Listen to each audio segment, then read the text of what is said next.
estudantes da primeira série, tudo bem com vocês? Sou a professora Arabel e estamos aqui para uma aula de matemática, isso mesmo, a gloriosa matemática. E o que veremos nessa aula que estamos começando a trabalhar com vocês? Os nossos objetivos serão realizar as operações de união e interseção com intervalos. Os intervalos numéricos, aqueles que vocês colocam na reta dos números reais, estão se ligando naquilo que eu estou falando? Para que a gente comece bem esta aula, vamos analisar uma situaçãozinha, problema aqui. Existem datas específicas para a plantação de determinados grãos no Brasil e em todo lugar do mundo. A data correta de colheita e plantio depende da região e da estação do ano. Se está muito quente, se está chovendo muito, né? Então tem culturas ali que são feitas em determinadas épocas do ano. Ok, mas tudo isso aí não tem nada a ver com matemática, por enquanto. Em que época do ano deve-se plantar determinado grão para garantir a colheita? Será que é possível estar colhendo e plantando ao mesmo tempo? Eu posso ao mesmo tempo plantar alguma coisa e estar já colhendo outro produto? Como é que funciona isso, né? Este calendário vai mostrar para vocês o plantio e a colheita de feijão no sul do Brasil, né? Então, como todo gráfico, temos aqui a nossa legenda para identificar o que está acontecendo nessa imagem para você fazer uma leitura correta. Está dizendo aqui para nós, ó, que a barrinha em laranja vai representar o plantio, a barrinha em azul e a colheita, e a barrinha em verde o plantio e a colheita, quando acontecem as duas coisas ao mesmo tempo. No Paraná, por exemplo, de dezembro, ó, comecinho, final de novembro até finalzinho de fevereiro, acontece a colheita, né, do feijão. Lá no inverno, acontece então o plantio do feijão, né? Aqui a barrinha do plantio. Percebam que aqui em Santa Catarina já mostram as três cores da nossa legenda: plantio, colheita e essa barrinha em verde aqui que representa as duas coisas ao mesmo tempo. É aí que começa a matemática a acontecer. Como é que eu relaciono duas coisas ao mesmo tempo? Entre meados de dezembro e meados de janeiro, há plantio e colheita, as duas coisas ao mesmo tempo. Vemos uma interseção neste intervalo. Esse nosso gráfico mostra um intervalo de tempo, está mostrando os meses de colheita e plantio, né? Então, esse intervalo de tempo onde colheita e plantio se sobrepõem, acontecem ao mesmo tempo, nós vamos chamar de interseção. E ela vai acontecer aqui nesse período do ano, né? Mostrado nesse gráfico, então. Interseção e intervalos é o assunto que nós vamos tratar nessa aula. Interseção e união, que são as operações com intervalos numéricos e intervalos reais. Na interseção, o que acontece? Veja aqui. Uma interseção entre intervalos envolve os elementos em comum a dois intervalos. Então, eu vou ter intervalos aqui representados por retas numéricas. Então, são duas retas que representarão dois intervalos. E numa terceira reta, nós vamos colocar o resultado dessa operação de interseção. Por exemplo, suponha que tenhamos dois intervalos. O intervalo A, que vai na primeira reta, intervalo fechado em -3 até 5, também fechado, ou símbolo de fechado, colchetes fechados. E o outro intervalo B, colchete aberto, quer dizer que é o intervalo aberto, a bolinha é aberta, não está pintada. Do 2 até o 9, também aberto em 9. Na interseção de dois intervalos, encontraremos os elementos em comum. Eu vou deixar essa lâmina aqui para você copiar só esse conceito que está aqui nesse destacado em vermelho, nesse retângulo, tá? Então, copia direitinho, anota e a gente já volta para continuar a nossa aula.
Anotou direitinho? Vamos para o primeiro exercício desta nossa aula. Qual é a interseção entre os intervalos?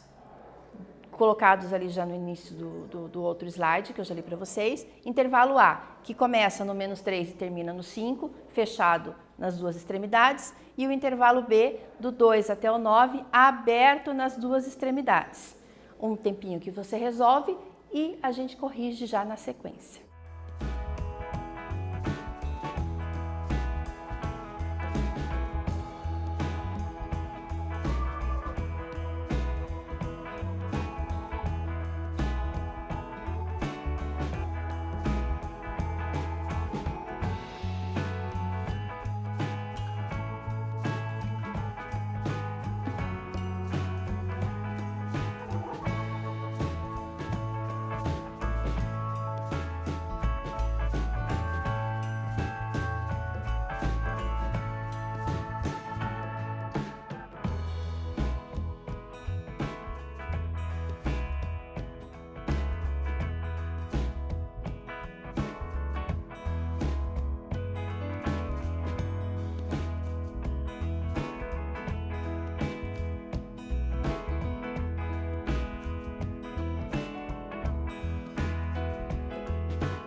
Corrigindo então esse primeiro exercício dessa nossa aula.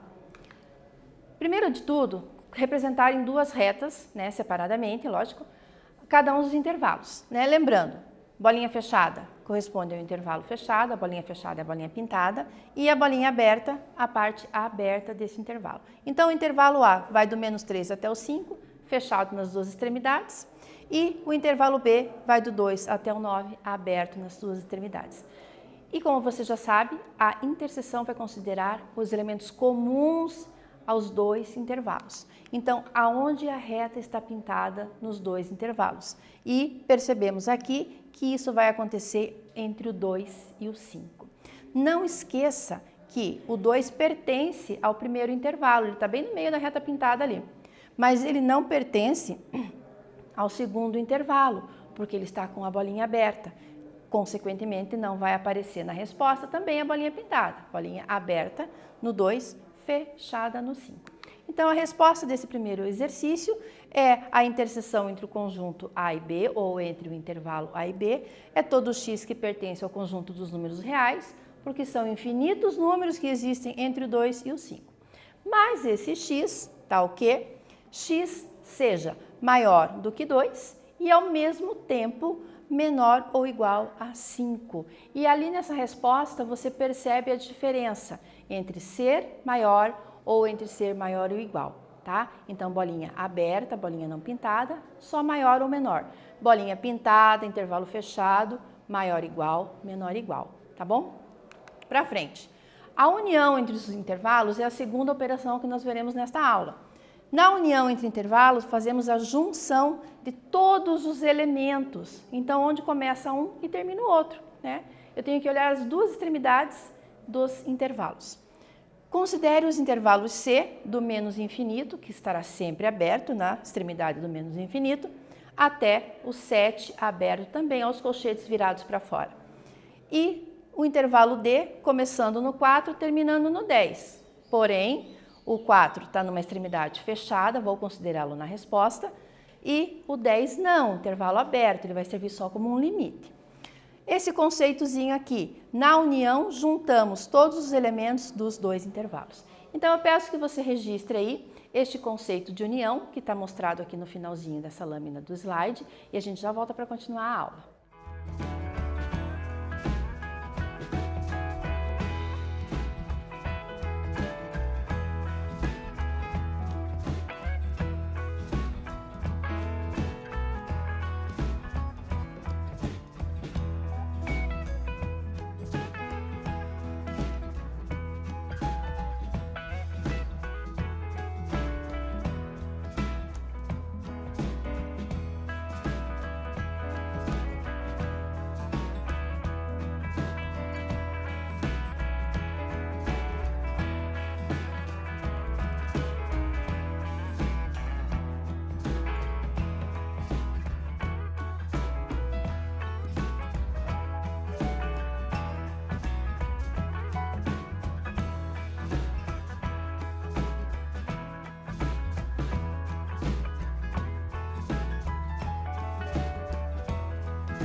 Registrou certinho? Vamos fazer um exercício sobre isso então, representar esses dois intervalos e mostrar a união entre eles. No exercício 2, mostre então a união entre desses dois intervalos. O C do menos infinito até o 7, aberto nas duas extremidades, e o intervalo D do 4 até o 10, fechado na extremidade 4, aberto na extremidade 10. Já fazemos a correção juntinho, faz aí.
Corrigindo, então, confere aí o que você fez.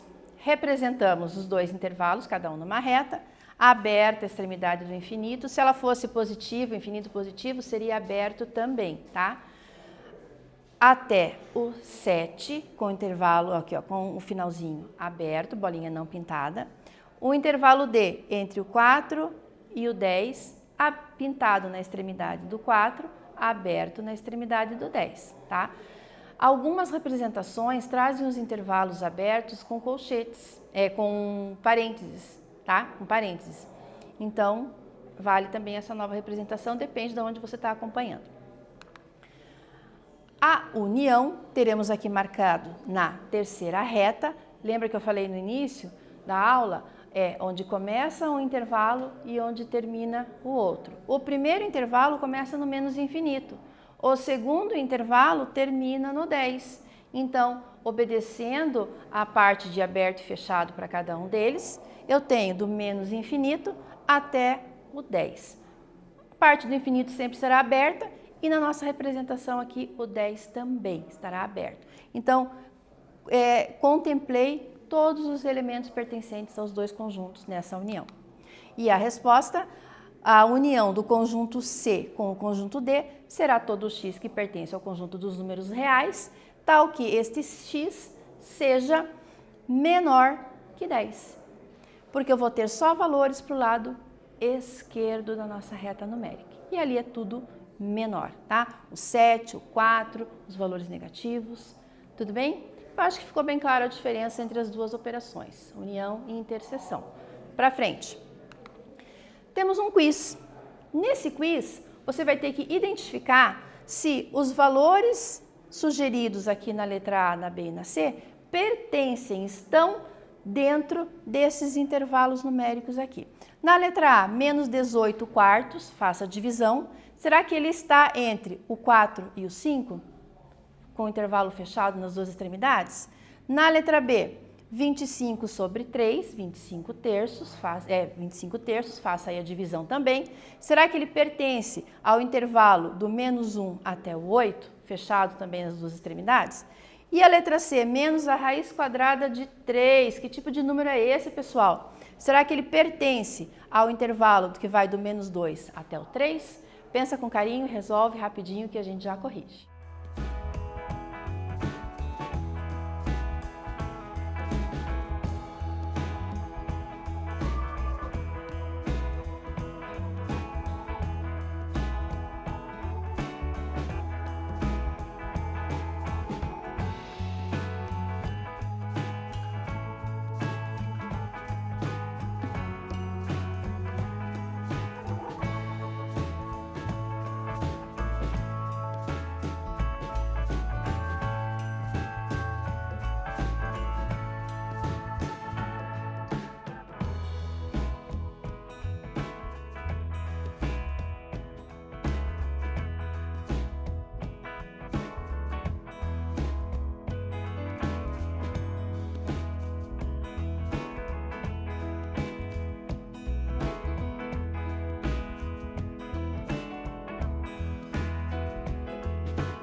Vamos rapidinho então rever esse nosso verdadeiro ou falso e identificar a qual intervalo pertence os valores propostos aqui na letra A, B e C? Olha aqui.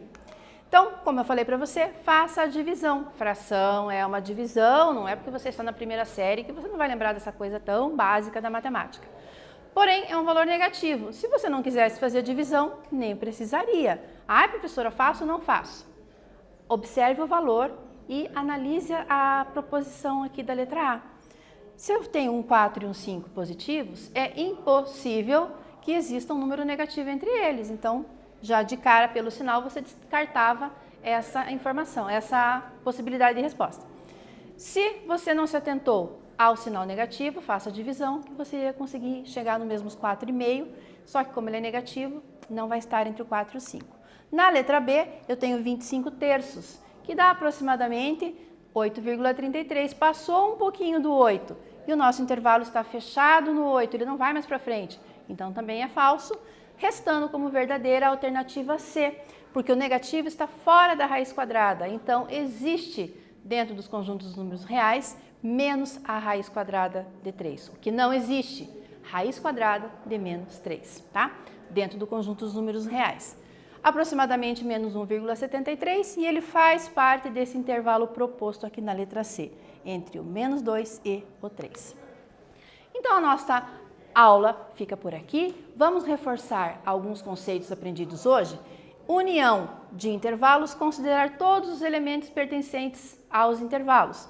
E na interseção, considerar apenas os elementos comuns a dois intervalos. Eu me despeço de vocês. Até breve. Tchau da professora Arabel.